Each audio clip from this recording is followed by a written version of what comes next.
I'm having the president's baby. Can you please divorce him soon, old lady? The woman who called me an old lady right in front of me is just 22 years old. Freshly graduated from college. She deliberately entangled herself in the arms of my husband, the president, and looked at me with a smirk, leaving me nothing but to sigh. My husband, who used to say he was busy with work and hardly ever came home, preferring to be out and about.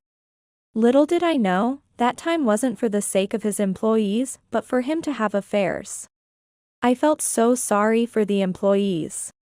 When I said nothing, the woman wore a triumphant smile. Well, it must be a shock, huh? Losing a husband who earns $1 million a year to me. But you're not to blame. After all, there's a huge age difference between you and me. Of course, he'd choose me over an old lady like you. Now that I'm going to be the wife of a wealthy man, you should live within your means. I was furious with this woman who kept calling me an old lady. But something else caught my attention more. $1 million a year, whose story is that? The woman looked at me puzzled. From the way she spoke, it seemed she believed my husband made $1 million a year. When I looked at my husband, his complexion turned noticeably pale. I could imagine what my husband had told her as I gave her the biggest smile. You know what? That person is. I am Megan, 50 years old. My husband David and I, of the same age, met through a friend and got married. After our marriage, we started a company together. Despite facing many challenges, we supported each other. And now our business has grown to a point where we can employ staff. Our work has kept us busy, and we married late, so we don't have children. But we lead fulfilling lives every day. Recently, though, as we've gotten older, it's natural to feel more tired and have aches and pains. But we continue working.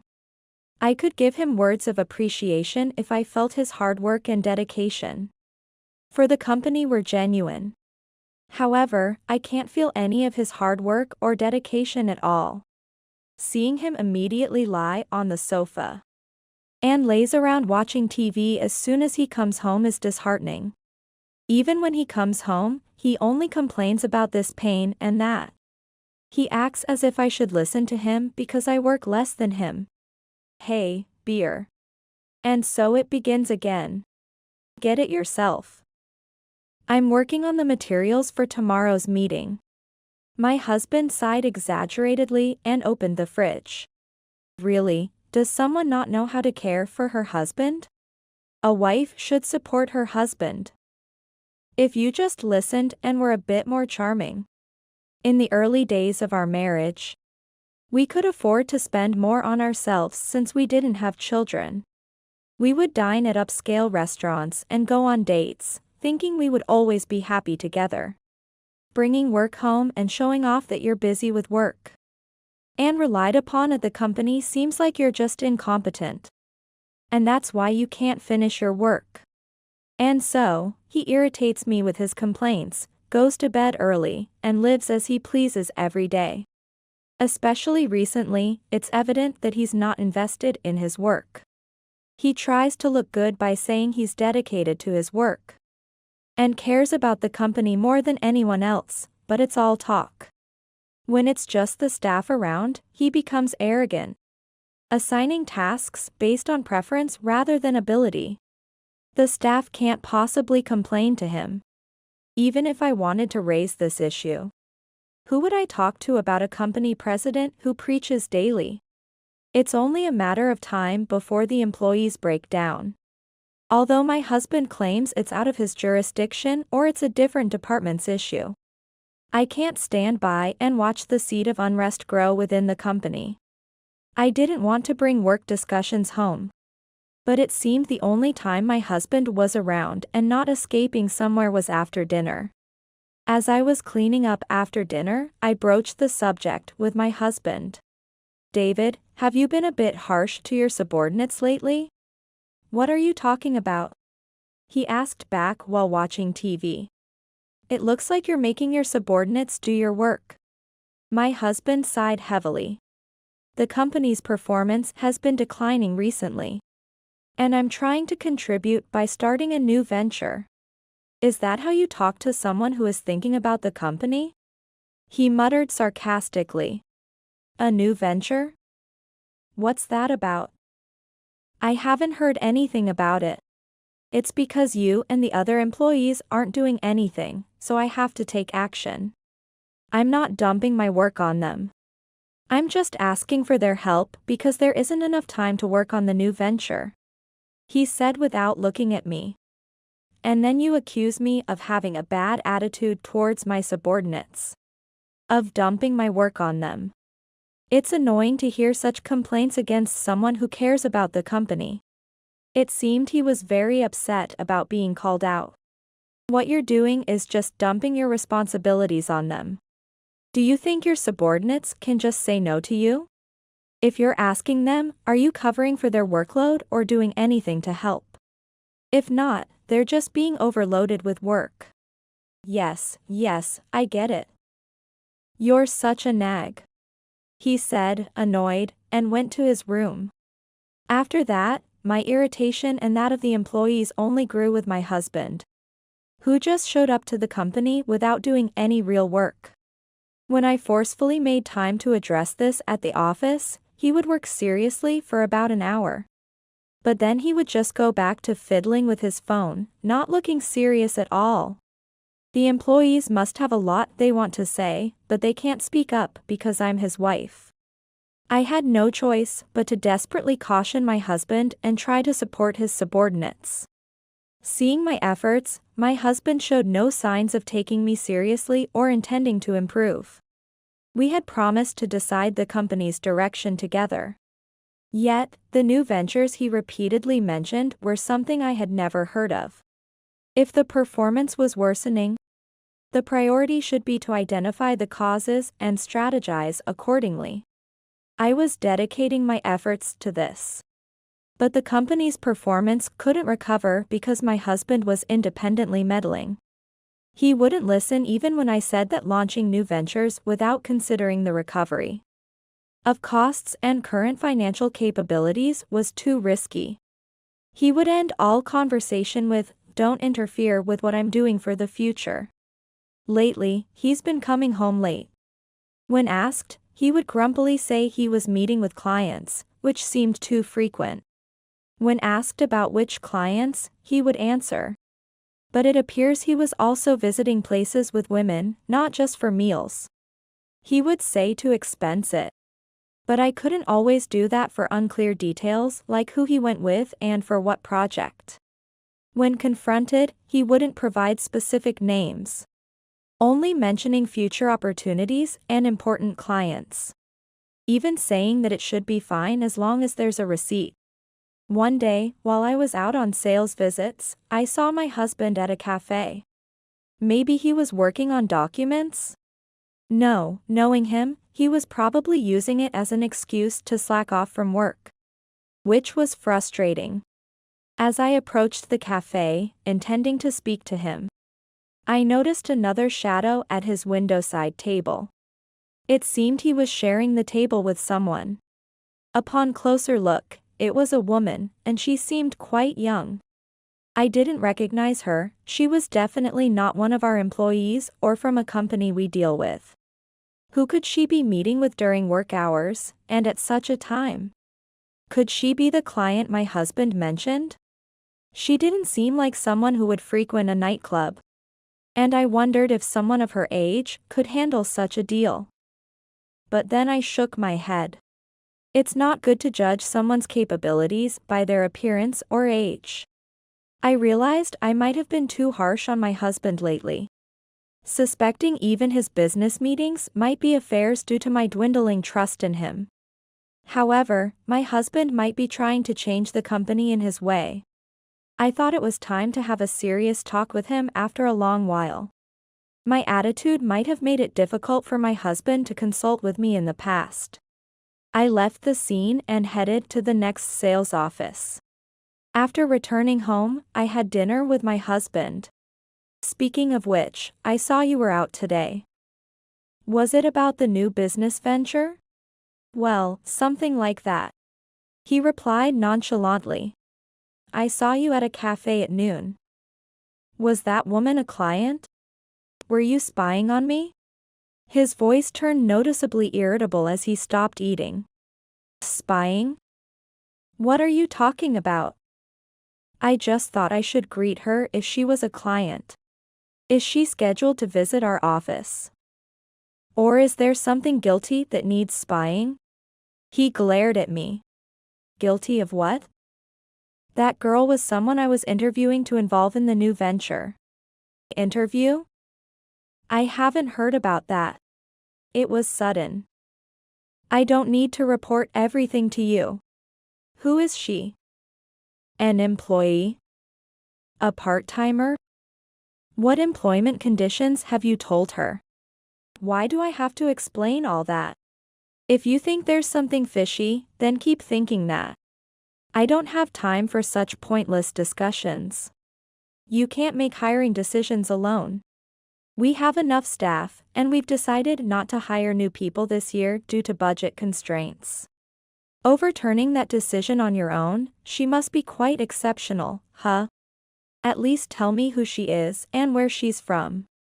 He stood up from his chair, clearly bothered, and refused to even glance at me.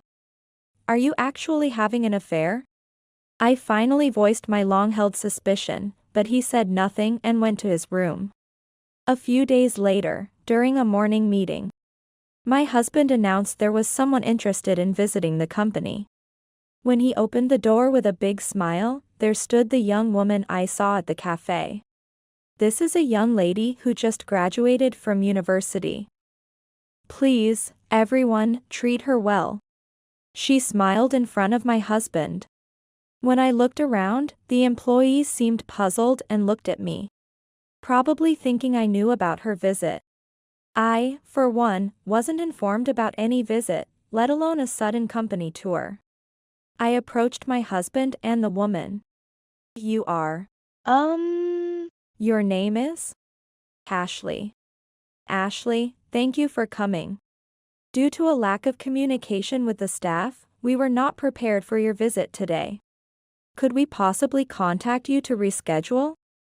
I'm sorry for coming suddenly, she said and hid behind my husband as if she was scolded for doing nothing wrong. Clutching the hem of his suit. After sending Ashley away with a reassuring word, my husband sat at his desk, visibly displeased. Can we talk for a moment? I called him into the meeting room to press him about Ashley. Listen, bringing someone in for a visit out of the blue without consulting anyone is problematic. What were you thinking, doing this without discussion? What's with you? Acting all nice to Ash and then lecturing me. It's just a company visit, don't make a fuss over it. Just a visit? What if she talks about what she saw here to someone else? We have a lot of client information here. If there's a visit, we can make arrangements so sensitive information isn't exposed. And have someone guide her.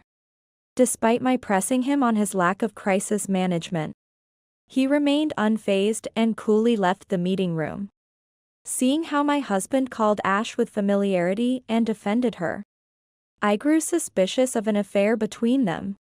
Later, when I asked my husband about Ashley, who had visited the company, he said she had graduated from university, but knew nothing beyond that and told me to drop the subject. The big talk about the new venture also ceased after Ashley's visit to the company. The pretext for seeing Ashley was probably just an excuse to meet her. And now that things are going well with Ashley, he might not care about the company anymore. I couldn't understand why he brought her to the company then. If it was just to meet outside, he didn't have to make up excuses about new ventures. A simple sales call would suffice. Moreover, bringing her to the company has made all employees aware of Ashley. I couldn't figure out what my husband wanted. Lately, he's been leaving the office at regular hours, before anyone else. And often doesn't come home until the next day. On the rare occasion he is at home, He's watching TV and drinking alcohol. Visibly annoyed when I return. You're home early today. Yeah. Finished my work early too. He answered reluctantly. The bath. Saying that, he went to the bathroom. I noticed his mobile phone on the table. While I was organizing groceries I bought, his phone rang. It seemed to be David's mobile ringing on the table, displaying Ashley's name. After it stopped and started ringing again, David came out of the bathroom, grabbed his mobile, and glared at me. Don't touch my mobile. Haven't you heard of privacy, you shameless woman? Saying that, he went to his room. From there, I could hear him laughing loudly about the noisy woman at home, and how he wanted to divorce me and be with Ashley instead. Accidentally stumbling upon evidence of his affair, I wondered what to do. After a while, I knocked on the door of his room, suggesting we all meet since I wanted to talk to Ashley too. Still on the call, he happily began arranging a meeting with Ashley. After hanging up, he announced he had decided to divorce me and marry Ashley. And nothing I could say would change his mind. Ashley then arrived at our house over the weekend, looking around and smirking. So this was your love nest, huh? Well, it was until now. She spoke as if the divorce was already settled, and I served her coffee at the table. David promptly brought out the divorce papers and told me to sign them. Ashley looked at me with a triumphant face, as if proud to have been chosen by my husband over me. Hey, old lady, hurry up and sign the divorce papers, will you? She taunted. Disgusted with both my husband and Ashley, I signed the divorce papers. From that day on, David stopped coming home. The call from Ashley came a bit after David stopped coming home. We got married. Out of the blue. I'm pregnant with David's child. Starting today, I'm a celeb wife. She said, laughing vulgarly on the other end. You're so upset you can't even speak, right? Well, of course. You divorced a husband with an annual income of $1 million and now your future looks bleak. Former president's wife. It's so sad I could cry. Shall I give you a little charity? After a greedy motive. Otherwise, a young woman like her wouldn't get involved with a man like him, who has no particular charm or looks. David was easily swayed by a younger woman's attention, but Ashley seemed to be mistaken. Oh, the annual income of $1 million is mine, you know? He was just the president's husband and a board member, acting all important. But now that we're divorced, he'll be removed from the board. So, forget about living the celeb wife lifestyle, you better brace yourself. After my words, Ashley fell silent on the phone. Then, after a moment, she shouted back. Huh? What are you talking about? I won't forgive you for that lie. You old hag. After hanging up on me, David soon called. What did you say to Ash? It seems Ashley confronted David about it. Since she thought you were the president, I just told her it was actually me. I also warned her that your salary would plummet now that you're no longer a board member. And that a celeb lifestyle was out of the question. My response only fueled David's anger, but I couldn't help but feel it served him right. After all, he was the one lying. I told him I would be seeking compensation and hung up.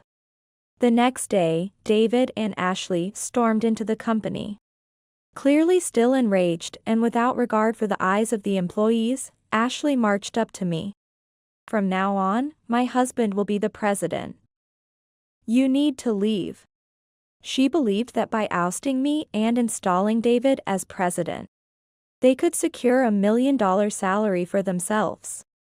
David, following suit, boasted confidently that the employees would follow him over me, claiming he was more competent and popular. Despite my husband's bluster, the employees only tolerated him because he was the president's husband. He hardly worked, often slacked off, and ultimately, they witnessed him cheat with a college student and go through a divorce, leading to their cold stares. Who would want to follow such a man to the top of the company? Unaware of the employees' icy gazes, my husband continued to yell at me while Ashley, getting even more carried away, kept screaming for him to quickly take over the company. Though I thought the divorce would finally rid me of them, they were still clinging on. But as president, I had a duty to protect the company and its staff. Both of you need to calm down. It's unseemly for adults to be screaming like this. And Ashley, you seem to have misunderstood. My husband isn't the president. Ashley aggressively pressed on. Huh? I don't care about that. Just give up the company. Ashley refused to back down, ready to physically confront me when an employee stepped in between us. Enough is enough. If you keep this up, we'll call the police. Led by this employee, others stepped in to support me. If you do anything to our president, you won't be forgiven. You're a nuisance. Get out. Pressed by the employee's strong stance, Ashley retreated. The moment we divorced, the attitude of the employees towards David, who had previously been timid around him, drastically changed, and he seemed surprised by this. Well, they had only been enduring it because he was my husband. Had I simply resigned to the situation, saying, "That's just the kind of husband he is," and given up on solving the problem, they wouldn't have supported me as much as they do now. What's with you all? Don't come near me. I'm the president's wife. I'll have you all fired. You know, you can't just switch the president overnight. And even if you were the president's wife, you wouldn't have the authority to manage personnel like that. Despite my words, Ashley kept screaming. Meanwhile, David stood there dumbfounded, clearly affected by the employee's disdain. Perhaps overwhelmed by Ashley's tirade, she repeated her insults, believing her envisioned future slipping away. Ignoring the stunned David, Ashley stormed out of the company. David glanced at me, then, seeing my dismissive gesture, hurriedly followed her. After evicting the troublesome duo, I apologized to each employee individually. Following that, David and Ashley's relationship deteriorated. With a child involved, David refused divorce, while Ashley demanded it, leading to heated arguments. Realizing I was still president, Ashley grew fearful, and their disputes turned to legal threats. Honestly, their squabbles and potential messy court battles didn't concern me. I'm only going to demand compensation from them. The idea that all they did to me could just be erased and forgotten, as if it never happened, is utterly ludicrous. I promptly filed for compensation, but the two of them, overwhelmed with their own affairs, lashed out at me, demanding compensation at a time like this. It's all your fault, you're to blame. My husband ranted, making no sense. To me, it sounded nothing more than the howling of a defeated dog. After involving a lawyer, David quickly agreed to pay the compensation. His tough act crumbled when faced with legal action, revealing his true cowardice. After a lengthy back and forth about divorcing or not, David and Ashley finally ended up getting a divorce. What comes next is both amusing and trivial. It turns out Ashley's child wasn't David's after all. Calculating back from Ashley's childbirth, she was pregnant before meeting David. And the real father is unknown. Ashley seemed to have planned to claim it was David's child to secure child support through the divorce. Upon learning this, David and Ashley's situation got even messier. One would think it's common sense, but David had fully believed the child was his. Ashley had hoped to at least get child support from David. But since the child wasn't his and their marriage hadn't been long, it was a no-go. With no other choice, Ashley returned to her strict parents' home, who, upon learning everything, told her to leave and never come back. despite her pleas to stay for the child's sake. Reluctantly, they agreed but had no intention of restoring their trust in her, choosing instead to re-educate her from scratch. The leniency shown to Ashley, considering all she had done to me, feels too mild. Leaving her to her own devices could lead to more outrageous actions, as she seems incapable of genuine remorse. Perhaps, living under her strict parents' roof might be for the best, though it's doubtful her character will change much, ensuring a life of hardship ahead, which seems like just desserts. She tried to approach David with the lure of a lavish life, claiming the child was his, but ended up with this outcome, which is frankly laughable. After the divorce, it seems my husband moved into a new house with Ashley, opting for a luxury apartment far beyond their means, resulting in an inability to afford the rent. During his affair with Ashley, he appeared to spend a considerable amount of money on her, wearing expensive clothes and driving luxury cars to flaunt his wealth, though it turns out this money was borrowed from financial companies. Moreover, the money he borrowed was from high-interest lenders, leading to spiraling debt. When instructed by a lawyer to promptly pay compensation to me, he couldn't come up with the funds, resulting in even more debt.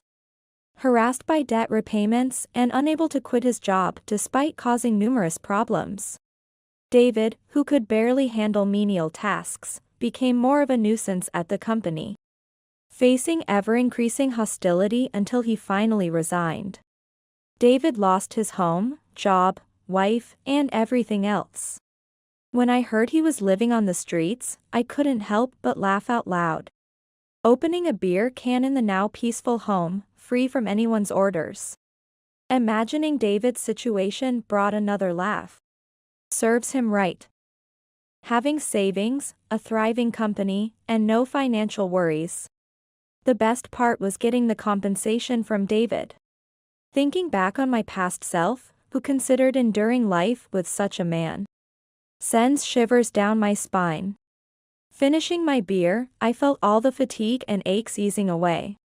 Without the stress David brought, both the employees and I are now working happily and more freely. Together with my loyal and supportive staff, we launched a new venture, expanding the company even further, and now I relish the fulfilling days ahead.